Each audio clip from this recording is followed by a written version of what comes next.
Hello, everyone, and welcome to English Pod. My name is Marco. My name is Catherine, and today we have a very special lesson for you. This is actually the first in a series of lessons about interview skills. That's right. For 10 lessons that you will hear once a week for the next 10 weeks, we're going to take a look at an interview, a job interview, and we're going to take you step by step throughout the whole interview process, as well as teaching you some useful words and phrases that you can use next time you're at a job interview in English. Exactly. So pay attention. Today is the first day we're going to be entering the office, and we're going to learn some things that are important for talking to your future employer or meeting people in an interview. Okay.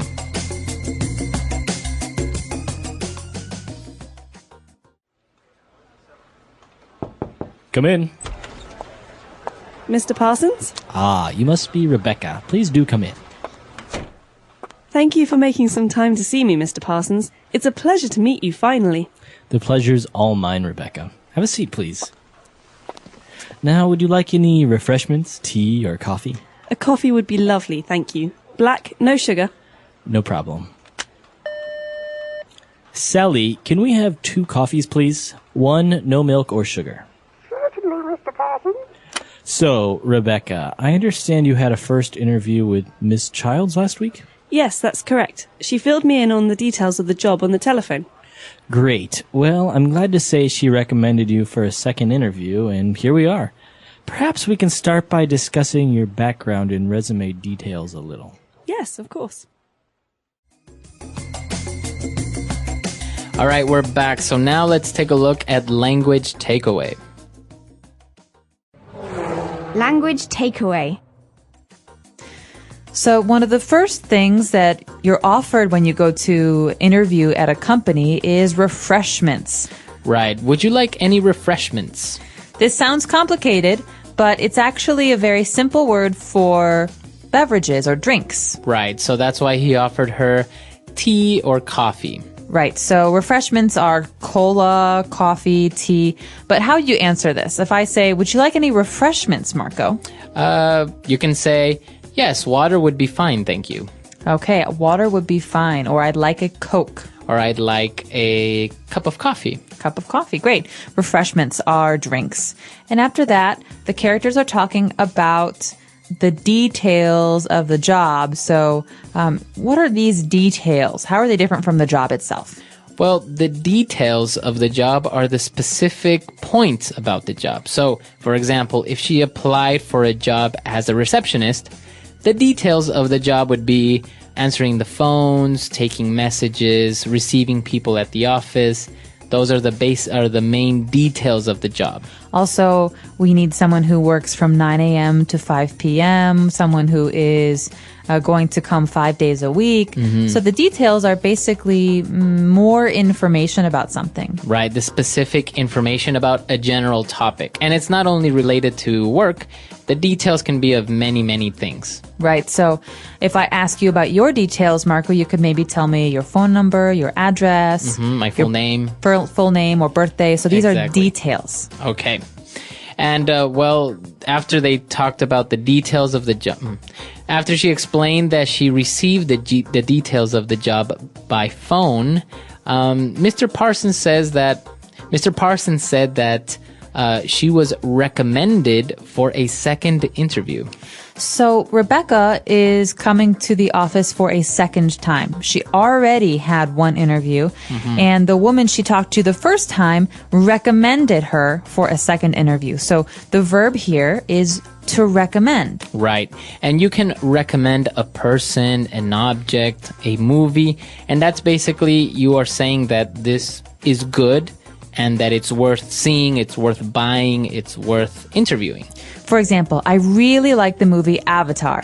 Marco, I recommend you see it. Okay, or I can say, Catherine recommended the movie Avatar. Okay, so Catherine liked it, Catherine decided, Catherine suggested or told Marco it would be good. That's right. So to recommend.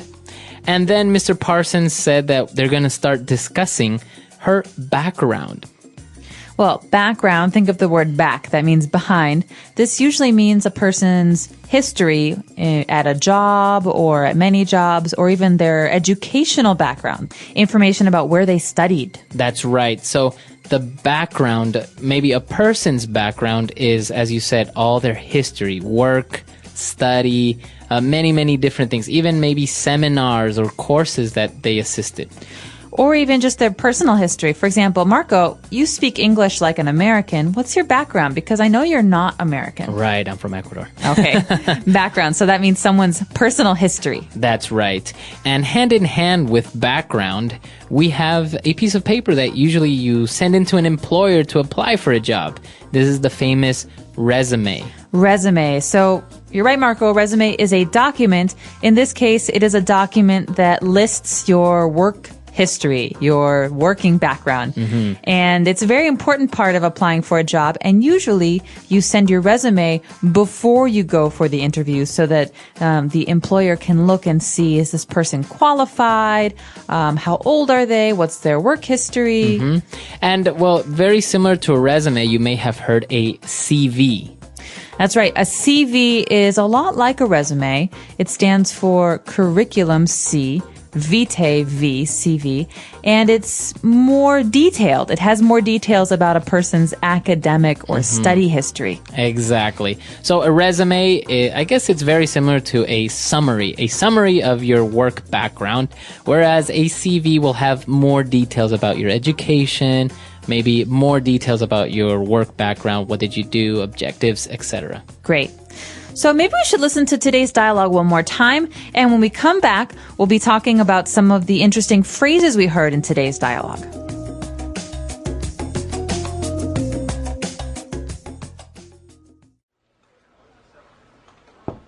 Come in. Mr. Parsons? Ah, you must be Rebecca. Please do come in. Thank you for making some time to see me, Mr. Parsons. It's a pleasure to meet you finally. The pleasure's all mine, Rebecca. Have a seat, please.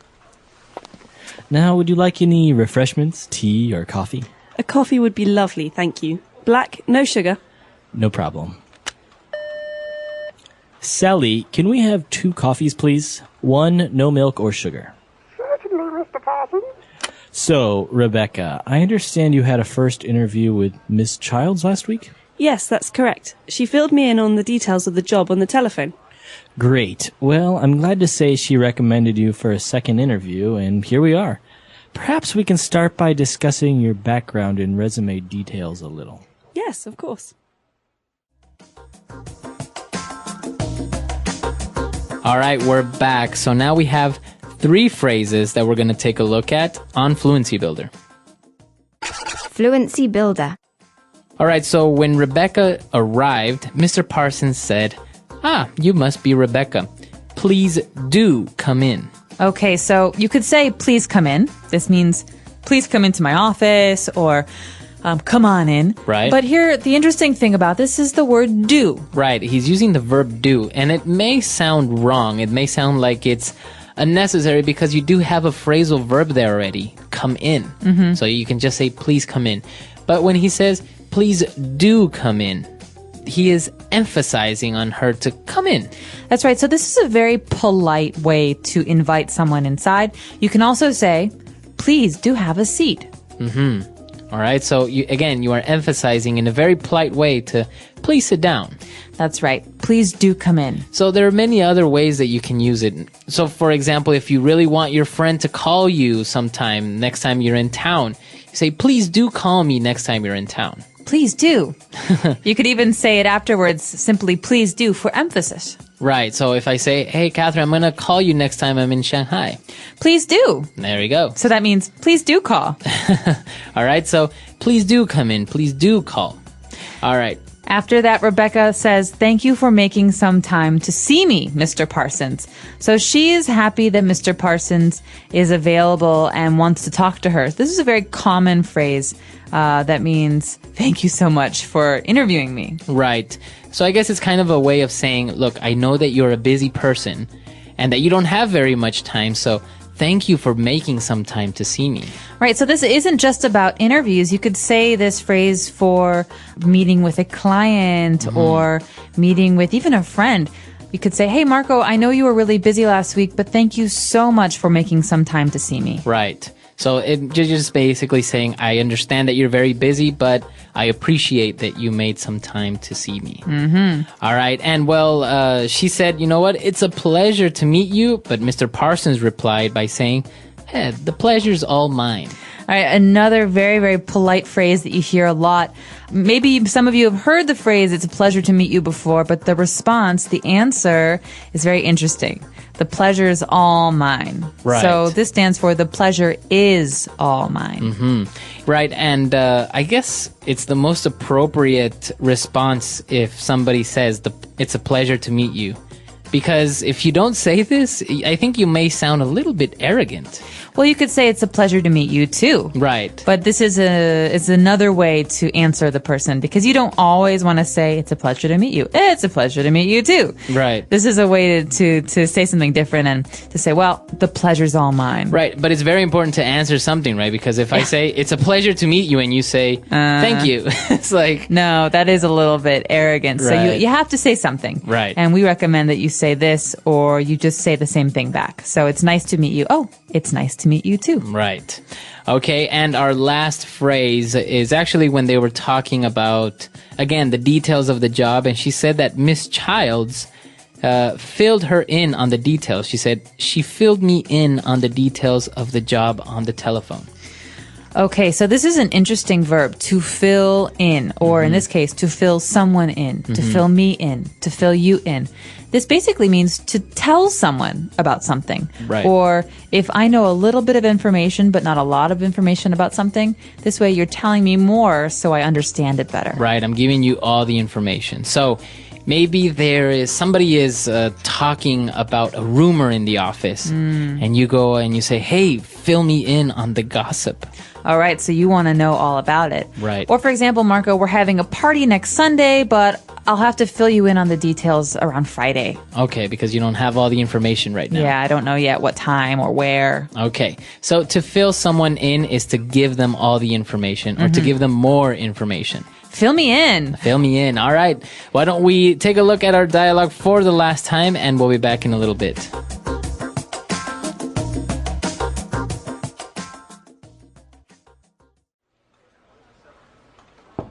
Come in. Mr. Parsons? Ah, you must be Rebecca. Please do come in. Thank you for making some time to see me, Mr. Parsons. It's a pleasure to meet you finally. The pleasure's all mine, Rebecca. Have a seat, please. Now, would you like any refreshments, tea, or coffee? A coffee would be lovely, thank you. Black, no sugar. No problem. Sally, can we have 2 coffees, please? 1, no milk or sugar. Certainly, Mr. Parsons.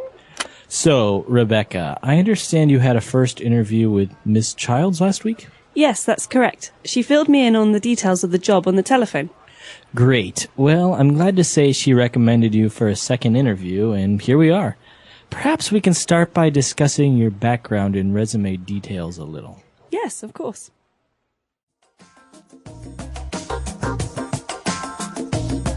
All right, so as we mentioned, this is the first part of a 10-part series of the interview series. And this is going to be very, very helpful. As you saw in this first part, we're just taking a look at some basic vocab and phrases that you can use when you're just introducing yourself. You're just getting started in the interview.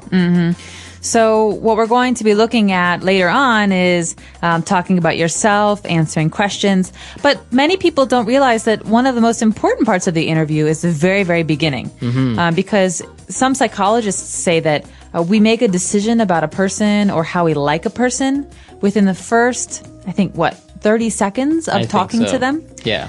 So it's important that you speak confidently and that you say some of these English phrases comfortably. You know, it's a pleasure to meet you. Oh, the pleasure's mine. These little things will really help you. That's right. And I think as talking about introductions and how this woman arrived to the office, I think one of the key things that we would recommend is to look that person in the eye and give a firm handshake, right? Yeah. I don't know how many people actually realize how important this is. It's very, very important because as an interviewer, the person or the manager who's interviewing you, I think you can tell a lot from a person if somebody gives you a very flimsy handshake or doesn't look you in the eye. That's right. Well, I think in many ways people think, oh, this person is not confident, or this person is uncomfortable, or this person is hiding something. Yeah. And so it's important really to be yourself, to smile, to look at a person in the eyes, especially in a lot of like American companies or Canadian companies. I know in other parts of the world, smiling with a stranger is unusual or maybe unacceptable. But in America, it means I'm confident. Here I am. Here's my name. Nice to meet you.